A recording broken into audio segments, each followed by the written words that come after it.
Il y a qui border moi cité, toi qui colinga moi cité pour Nzamba Lobaki. Il faut moi c'est mon balinde ba ça le rapport c'est soit bakutana bakosangana wanande plaisir oyo ya malamu oyo pas mutu pe moi si azo plaisir et donc yo moko bana ko se mesibier o mi pesa plaisir o bana chakile yo moko Michel Bakenda en ce moment à moitié azo se mascuber et ça vraiment mabe mingi état qui est Moussa Nzambe zo mi se pesa yo moko et ça na esprit oyo esprit spirituel esprit oyo yaka ko travailler na nzoto mutu komona à la longue comme ma ozali réalité ozoko kasu ozana moi si boye ozoko bota te comme impuissant pour nini yo moko bana ko mi se pelisa yo moko se mascribier ça passe mingi pourquoi ça Michel Bakenda que j'aime beaucoup na musique de mingi en tout cas à Teaka na maloba na ye pe aza muto nzambe utiliser mais biloko boye vraiment en tout cas bazo talé ozali ni na bango boye eza respecté bino bomoni kaka jour wana nda saliango ben to éviter tango ezali finaye ya mokolo mokolo là on sait jamais mais to moni kaka jour wana oyo asali vidéo alors à quoi sert ça la vidéo na oza tacle aux sala aux ministres basibé au laxango en public to l'internet pour basala na mutaka nonine pour basala na ngonine ami bomba mutaka ya yemoko njoto na ezali sacré ezali njoto na sacré abomba ngo pona mwasi oyo ye akobala kan jour ce qui pas bala déjà abomba pona ye mais teke atanda ngo atalango lokola limakayebu na wenze oyo njoto sa ya apona simba mais tamula ka mutakala comme ça on pour bana mona ngo pourtant on la sango c'est que ça a besoin mutu za simba ngo ala mungula bilamba tambula mutakala comment ça bimelo ka botakle bani boy ah c'est pèdre vous na bigo boy moi ça atika jibi hôtel mupende olobi ah makamutu ngaki o sala kutu o saite mamango o c'est pèdre o sumuki ezanjo.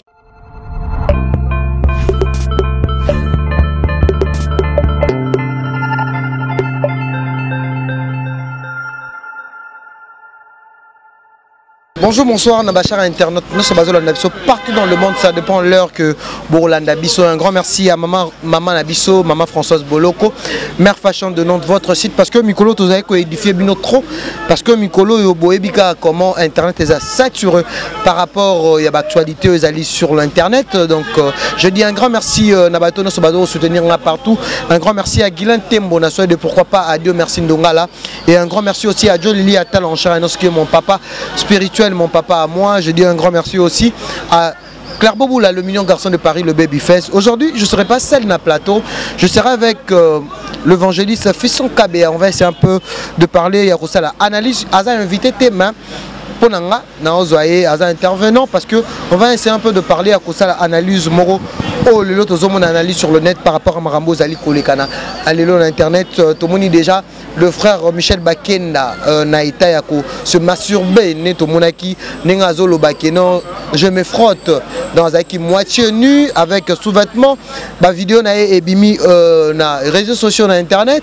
On va aussi essayer de parler par rapport à Bassine O Tomoni Lelo. Pourquoi mutakalisation le sex tap. Donc ça veut dire que le vidéo pornographique au Lelo ils ont battre plein d'ango na réseaux sociaux. C'est pour cela que je dis que non, na Kozala, na Fiston Kabea, est-ce que Babylone qu'on a sur le plan spirituel et ça peine à moi synonyme nango donc parce que tous mon nango bande ko belé ba mon nango buzz mais pour nanga bande ko bazo sa vie na bango ya ko mona nudité na bango et allez le publier surtout na internet surtout na réseaux sociaux. Déjà je vais dire bonjour na intervenant dans un na plateau Fiston Kabea Moussa Nzambe l'évangéliste. Je veux dire bonjour Fiston Kabea. Bonjour mon konanga et Titan de Paris. Comment vous allez? Oui, très bien, par la grâce de Dieu, on est là toujours. Je pense que Oyo qui annonce Nanga, comment je dis, c'est qu'on va essayer un peu de parler. Analyse sur le net, Maramouzal Kolekana. Mikolo, surtout sur Internet, phénomène mutakalisation, phénomène sex tap, ça veut dire que le vidéo pornographique, oh le lot, Tomoni Peko, Tipé na Banana Nzambe, Tomoni Michel Baké, Naza victime Nango, Tomoni le pasteur Moïse Mbié, Azapé victime Nango. Et d'abord, pour commencer, Toro Banana, nous, Nali Solo, il y a Michel Baké, Naza chantre chrétien, oh, Tozi Komo Naza, mutakalisé, Neto benga tolobango na internet. Quand tu vois d'abord pour na sabiso, ces phénomènes lelo sex tape, le vidéo pornographique sur le plan public, ça parle de quelque chose aussi. Peut-être au bazo le bango qui est démoniaque parce que tu as dit que c'est masturbé, et ça quelque chose qui est démoniaque. Et tant que yosa moussani nanza mais tenu que non, au côté sabiso na mosindo, au expliquer biso d'abord phénomène on a pourquoi lelo na monde. Oui, merci. La caméra parce que merci, journaliste Tutan. En tout cas, la personne dans le bosso, Zambe, merci. La personne a pu m'abonner, puis ma casse à la plateau. Le dé, la personne en passant, mon pasteur dit Kabunda, Kamon. Kabunda, allez ça. Kabunda, Kamon. Kamon. C'est mon père spirituel. Depuis 15 ans, dans un toujours, dans un sama colonae. La PC dans la scène Nzambe Nyoso et la voix de Dieu. La PC Bino, bonjour. Oui, bien aimé, Ndeko. En tout cas, ça passe mingi mawa. Tout le monde a un phénomène wana quand na scène Nzambe. Phénomène sex tape, donc ça veut dire le vidéo pornographique. Oui, les vidéos pornographiques comme il semble ça, ils allaient njoto nayo. Oui. Sur le plan spirituel, les gens et les autres la vidéo pornographique. Sur le plan spirituel, sur le Michel Bakenda, à ce moment à Matini, à se masturber, et ça vraiment ma bémingi, étant qui est Moussa Nzambe. Zomi se pesa yomoko, et ça n'a pas esprit, oyo. L'esprit spirituel, l'esprit qui travaille dans notre mutu, à la longue, comme aux alliés, réalité, aux comme impuissant pour la nini, yomoko bané comme se pelissa, yomoko se masturber, ça passe mingi, pourquoi ça? Aux amobali, aux nzambakelayo, aux abo, aux charma, bah toi c'est planayo, mais basi basé belé. Est-ce qu'il y a qui bordé moi cité, toi qui moi cité pour Nzambalbaki il faut moi c'est mon bali débat ça le rapport sexuel bakutana bakosangana wanande plaisir oyo ya malamu oyo pas mutu pe moi si azo plaisir et non que yomoko obana ko se mesibie omi pesa plaisir obana chakile yomoko donc ezali faux et faux ezat démoniaque pe ozo me esprit mabe et banako ezanayo pe ko compliquer vie à la longue. Donc tout le bac que c'est masturbé c'est démoniaque. Oui, que c'est masturbé c'est démoniaque. Parce que tout le monde qui ne connaît pas la vidéo sur le barozo c'est frotté parce qu'on a sur la l'appel vidéo na moi aussi. Mais sauf c'est frotté moi si sur l'appel vidéo na moi aussi. Côté kuna c'est frotté.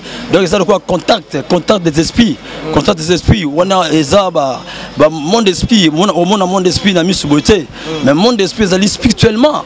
Dans ce frotté donc ado kanisa. Ndenge bazala moi na mbetu ezala ko ba mari de nuit. Donc ça ba mari de nuit ba femme de nuit. Ya so sanisa bazala moi na mbetu solo la vidéo côté ado c'est ba sibé ezala ko ba mari de nuit contact wana ezaba esprit et tant ils ont utilisé ils ont kotayo ils ont paralysé finayo au monde à la longue ils ala comme impuissant à la longue et détruit finayo.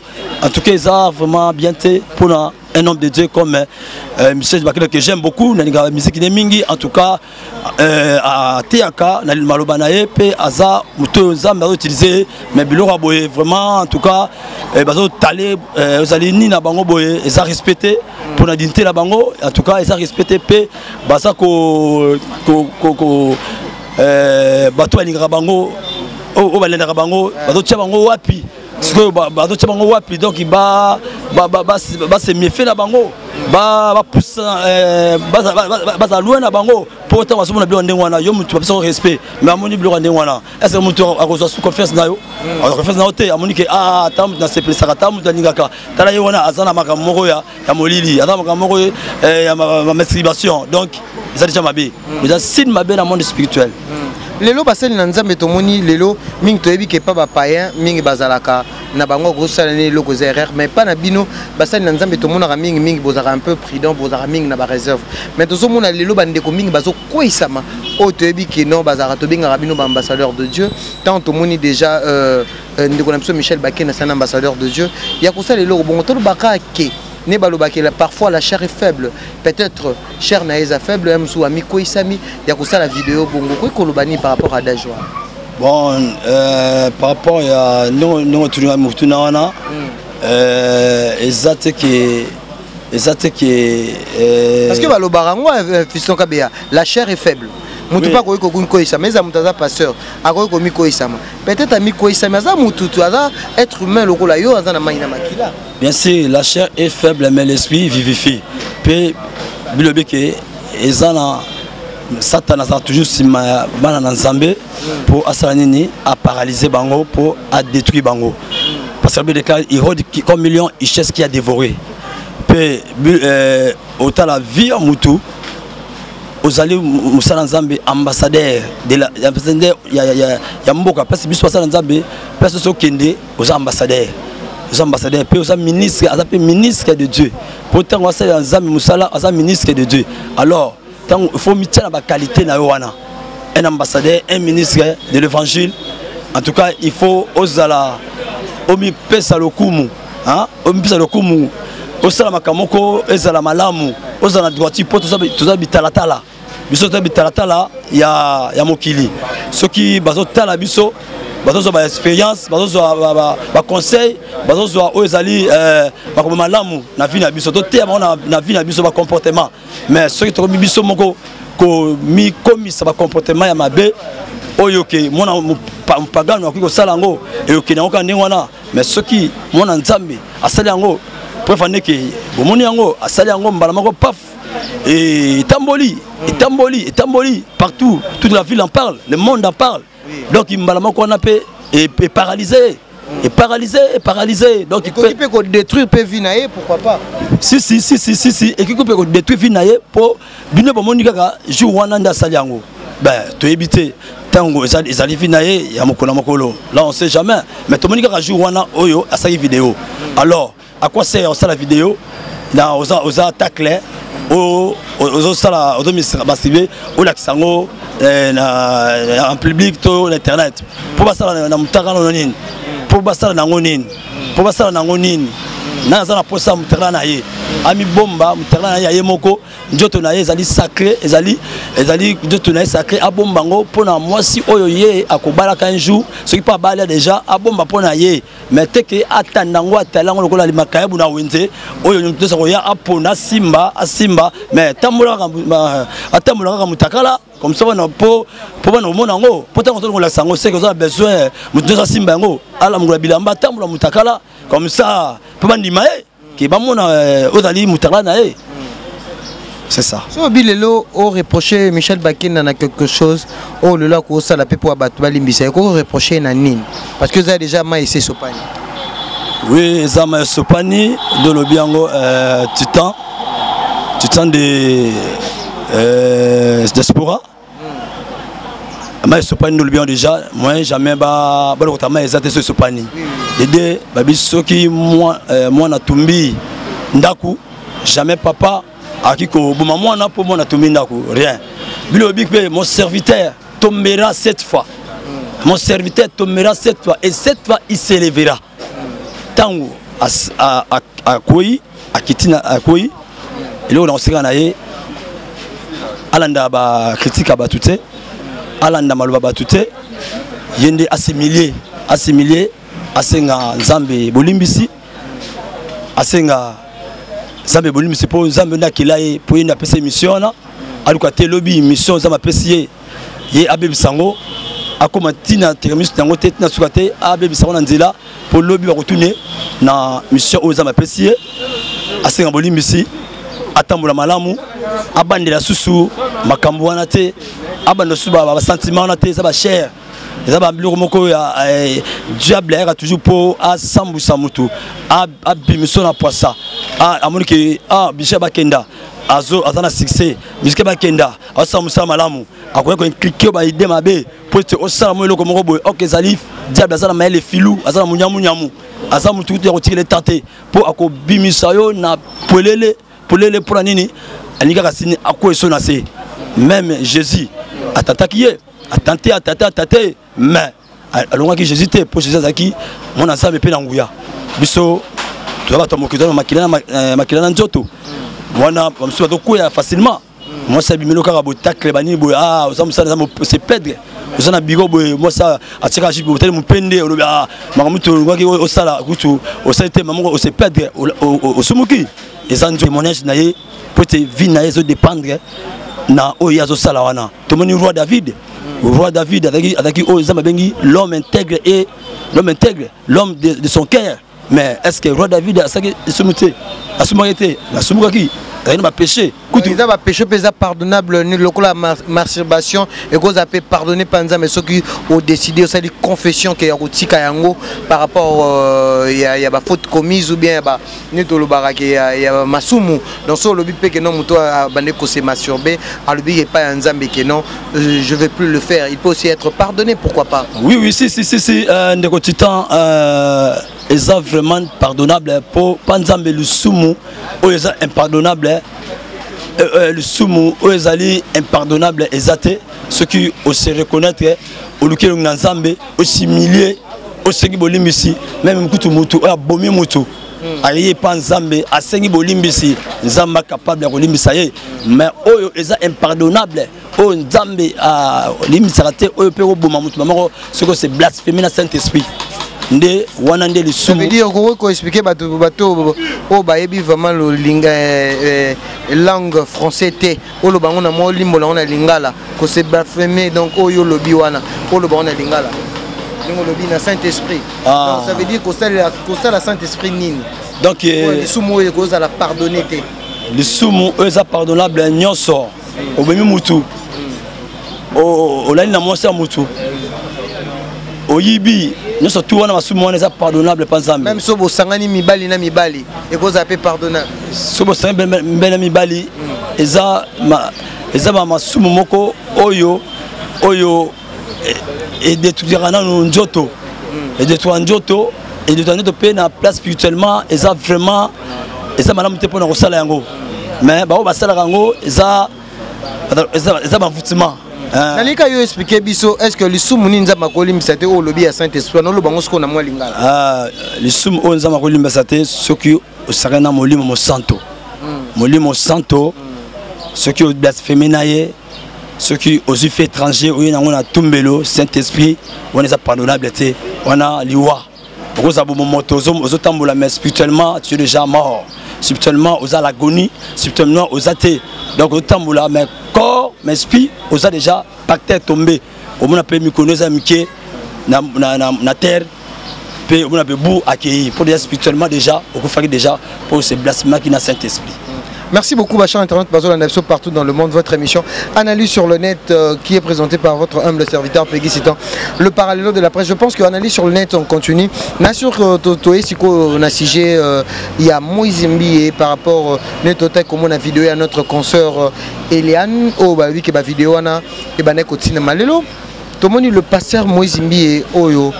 Qui accusé la justice par rapport à la déclaration à moi si puis surtout ceux qui Fiston Kabea a lobby qui Aloba a martelé quelque chose sur cette affaire entre la fille Eliane et le pasteur Moïse Mbi.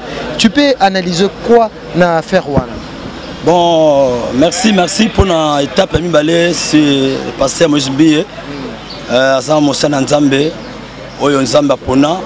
On s'est dirigé grande église on a limité na funa asa passer au pays na lingaka na respecter yo vous allez contre-aider parce qu'il y a d'autres pasteurs bazo allez contre pour na quoi il s'appelle peut-être réputation ya Moussel Nzambe Moïse Mbi bato belé bazo condamné mais jusque là il a rien dit un mot par rapport à Yaye Moko alobi elo moko te yango to lo barake yo salapso analyse synthèse moko par rapport à cette affaire. Peggy Titan diaspora et ça vous a contre Moussa Nzambe pour m'occuper azana pour ça que à tout ça contre ce on Nzamba bongusé là yo ko zoyango te mais ça ndé que faut le bande vérité pour tout ça en 2020 ça 2020 faut le vérité il faut pas qu'on marcher qu'on fait qu'on flatter ou bien qu'on parle de fouta ou bien hypocrisie non. Il faut dire vérité pour bana na Nzambe vina bango se dépendre wana pe batwa ba mona uzali chemin ya bon moi si le problème Moïse na aucun on internet mais c'est passé vraiment ils allaient pasi na mawa lelo basana nzambe ni bazo se comportement se comporter na façon na asa musana nzambe sala musana nzambe ndenge malamu ndenge nzambe abengela yo soko monike nanobalité mais il faut commis abstenir peut-être Paul alobini alobi akolinga ke mutu azo kamba etonga mwasi mobali azala ye moko te mpona nini po mobali apelaka moto mobali apelaka moto so opelaka moto te c'est que yo robotaka te kopela moto sur le na sens kolopela moto c'est que mobali nyonso elle mona 5 heures na 0 heure hotel mapena bo okipenda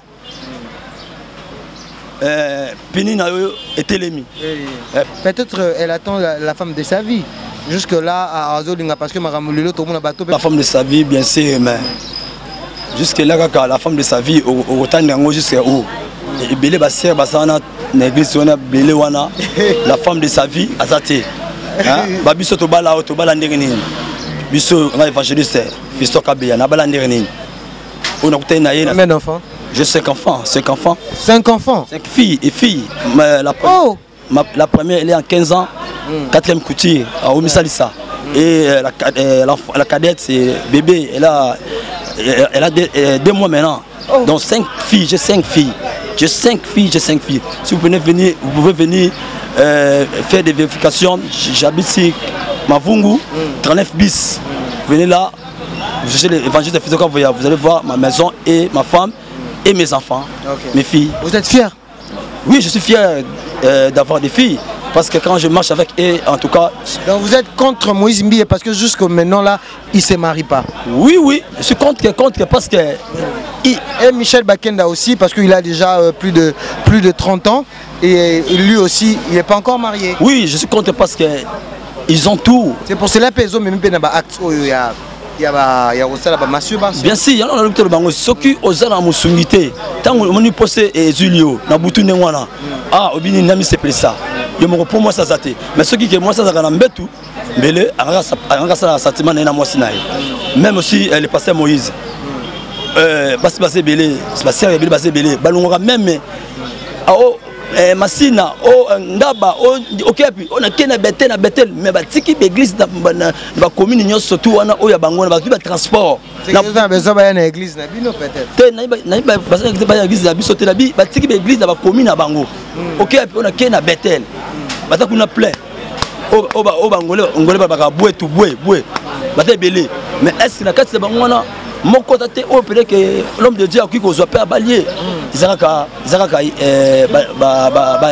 sabotage libala pesa elo mo ya choix libala choix petit temps ngai na solo bela à cause de l'expérience donc l'homme de Dieu ezaka ke yemoko nde azo se tarder yemoko ayebini azo sala donc il pour na bala homme de Dieu ezakutu na ala moki boye abali pour que baluka sonini moi ça vient ça déjà peu mon ezali nyonso ezali mais ezaka yemoko nde azo moi je suis marié à quel âge? Je suis marié à 26 ans.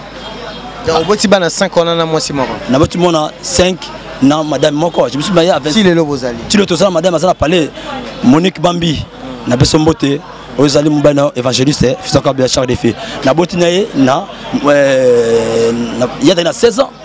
Il y a 16 ans. Je suis baluba. Il y a 16 ans.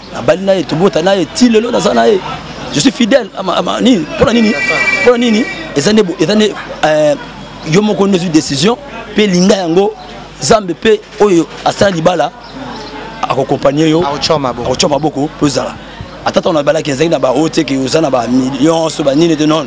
Tobunda na vie ndemo na mbala bundaka na vie moi misala maboko pour nga na tonga pe ba nini misala maboko ni surtout wana muke boy pou to tito subi bilo pe libala na se présenter na pesi 40 ngwana ti ne pe zambe to fana ye ti lelo je monde pasteur Moïse Mbiye abala pour makambo nyoso bango na Michel Bakenda abala pour makambo nyoso oyo esila pour ba bêtise aboye se répéter ce qui Eliane alobike akomi makambo na ba justice abimisi akomi loba na écran internet ba kango o a créé un scandale a créé un scandale ce qui a sala yango parce que